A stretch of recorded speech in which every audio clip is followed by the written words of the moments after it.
project. Sa piyak nga linya, si Mr. Elmer Foro. Sa sining nga mga tinon. Mr. Foro, live ka on the air and online dari sa GMA Super Radio Iloilo. Mr. Foro, mayong aga.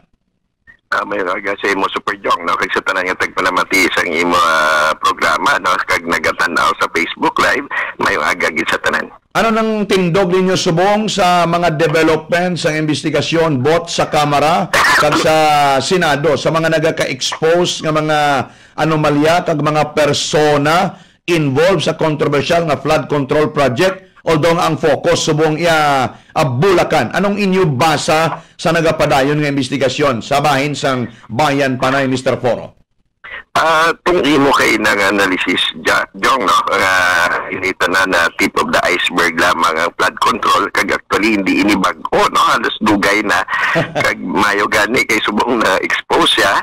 Sining naton gani dapat dapat mountat na ini, no? Sobra-sobra na. Actually, sa nagligat pa 2014 kung madumduman nato, nagpanawagan kita nga untato ng pork barrel kaysa ini sa mga gintunaan o kung ginahalinan sang galala ka korupsyon sa aton gobyerno, no?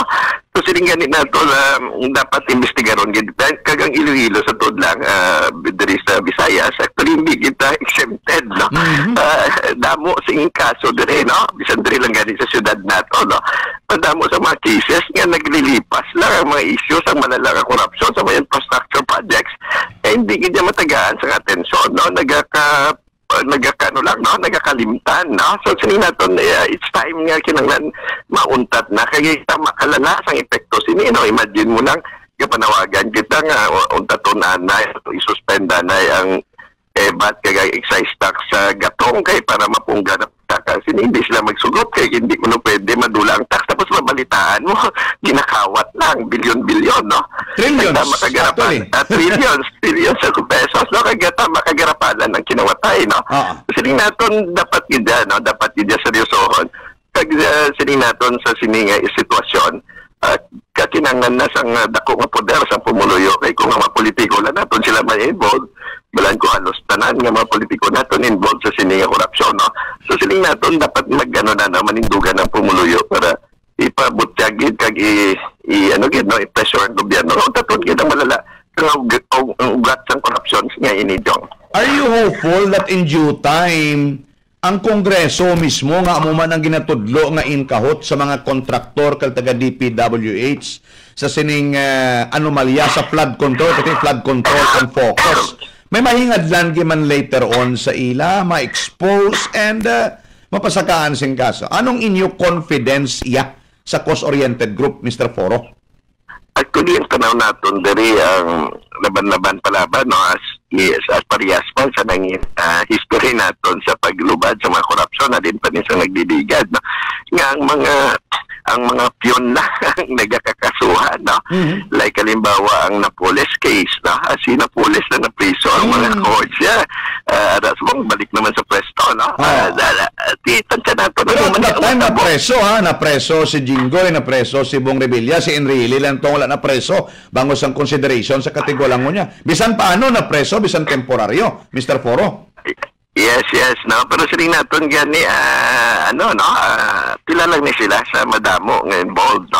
Sining naton kung gusto gid tagaan sa hustisya, why sin pinilian tani bala hindi bala tong mga kalyado sa administrasyon, especially sa Malacanang exempted no? Kagang ang imuon nga daw pang ipit lang sa oposisyon, no? So dapat tanan, no? Tanan investigaran kag kinanglan guro mountat na kay sobra-sobra na ini amo ni ang isa sa pinakarason kung grabe, no?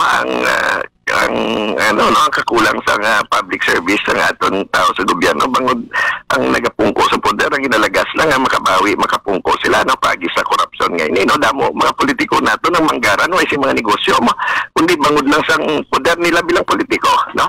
Buti makita mo gid ang kalala no sang korupsyon nga nagaluntad nangin systemic na siya bihijong, no? Muning gusto nato tani mapauntat kag initaran tani ang mga ugat sini like ang pork barrel mauntat gid yan, no? Kaya para direkta sa pumuluyo ang serbisyo kaya kung may problema man kita itong mga government agencies na lang sukto natin subong kadamo-damo sa ginagyan, no? Tipila na lang ka porsyento na bilin sa pumuluyo, Jong. Okay. Huwag kong tingala na until now nagka-expose nga active kag ara ever present ang pork barrel nga ginatago paagi sa mga insertion, paagi sa mga unprogram nga mga projects ang administrasyon mismo even ni Marcos may gani kay nabalahuba ni subong sa flood control anomaly ang 2026 na scrutinize may ara magyapon unod gali, no? Pero have you ever wonder nga wala ni isa ka congressman even diri sa aton sa lokal ang nagaako nga may ara sila sa mga insertion? Anong ginatanaw ninyo dira nga rason, Mr. Foro? Actually, political accommodation no, para mangin mahipos no ang tanan kay kung may mga gusto i-implement no ang Malacanang, tiginanglan niya sa support sa tanan niya congressman kay senador. Ang pork barrel isa sa pamagi nila para ma-co-op no, ang mga lideres ngayon kita mo lang pag-abot sa permanay subong tatlo lang hasta anom na kabilog akong ang nag-oppose especially sa mga anti-people nga mga policies. Yung no initanan bangon sa pork barrel nga system ngayon. Oo. Do tampa sa Guyano nagambal lang gid ang Korte Suprema nga illegal unconstitutional yet may pamaagi gyapon ng mga politiko naton para magpalusot no Mr. Foro? Yes, yung no, imaginon mo lang sa panahon sang eleksyon, why go bus ang maik tanan ang may cup no. So subong kumakadto sa DSWD mambasaway na pundo. Yes.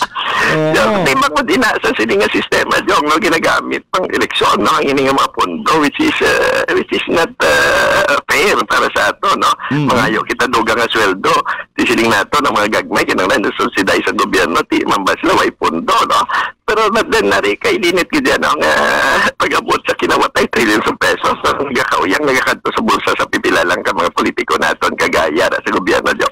Sa lokal ang medyo nag-init subong kay bangod nga ara sa warring faction ang grupo sang Trenyas who is the administration sa city government kag ang opisina ni Congresswoman Jamjam Baronda no sa danay sa una daw wala man ni naguluwa pero nagka-highlight subong ang mga local version diri no especially sa flood mitigation project sa 5th district because man nga kontra man sa piyak man nga political camp si board member Suplico gina-expose siya man subong ang mga ginatudlo niyang mga unfinished kag ang ibanda mga questionable nga mga flood control projects ang former congressman no ga-support kamo sang panawagan parte sa imbestigaran na lang tanan nga mga project ng mga congressman sa bilog nga probinsya sang Iloilo Mr. Foro.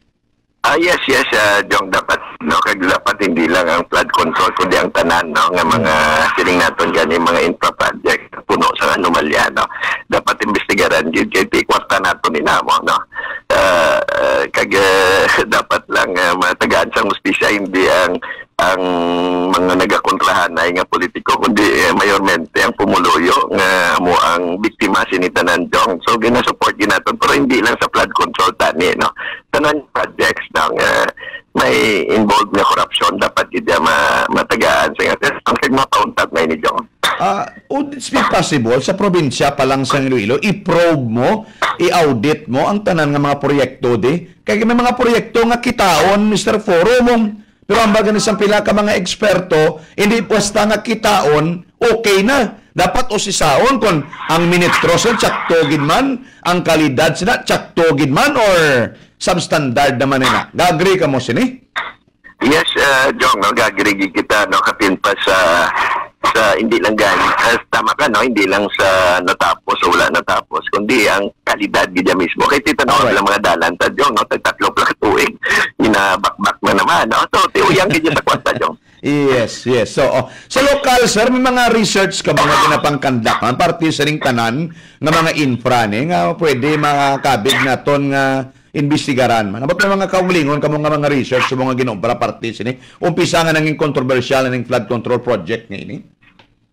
Yes, Jong. Actually, nag-sugod kami daw last week, no? Sang naglupok yun ang issue, nag-sugod kami sa research. Actually, tipon pa naton tanan, kaya nagpakigistorya man kita sa mga may nabyanon ng mga politiko para matagaan kita kopya kay kisang mga data nga ni ginadinot man, no? Sa oldong public documents, no?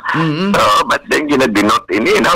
Wala ginapakita makita madamo ini nga mga projects Jong no kag damo hindi lang actually projects mga policies gid nga makita naton nga may anomalos gid nga may corruption o kung may under the table nga involved gani ginatipo naton actually may mga data kita sa mga classrooms nga sa subong hindi magamit mga classrooms nga mga substandard no project man sa mga politiko naton tanan ini no mga flood control nga gina ano naton but then hindi pa ready ang data naton kay kulang-kulang pa Jong but then next week siguro mapadala kami sa inyo sang kopya Jong. Sa lokal nga grupo sang bayan panay ano mga lihok nga ginoobra niyo subong to further demand sang accountability bisa mag-focus lang tanay sa aton lokal diri nga mga proyekto man counterpart sa aton mga congressman nga way gigawa kakwaka kag nag-admit ko na may mga insertion man ko sa DPW siyempre kalawa lang mag-ako ka nga naga-insert kada nabangod man kay nagambal nga ning Korte Suprema nga illegal tani inabar principle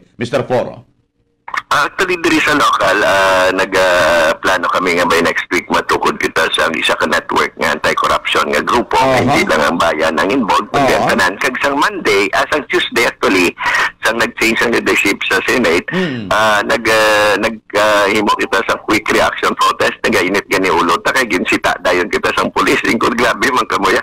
Paano kami ni ka-express ang amon democratic rights? Kung sa simple lang nga protest nga way man nga hindi man dako ang crowd kag way man kami nag-disturbo sang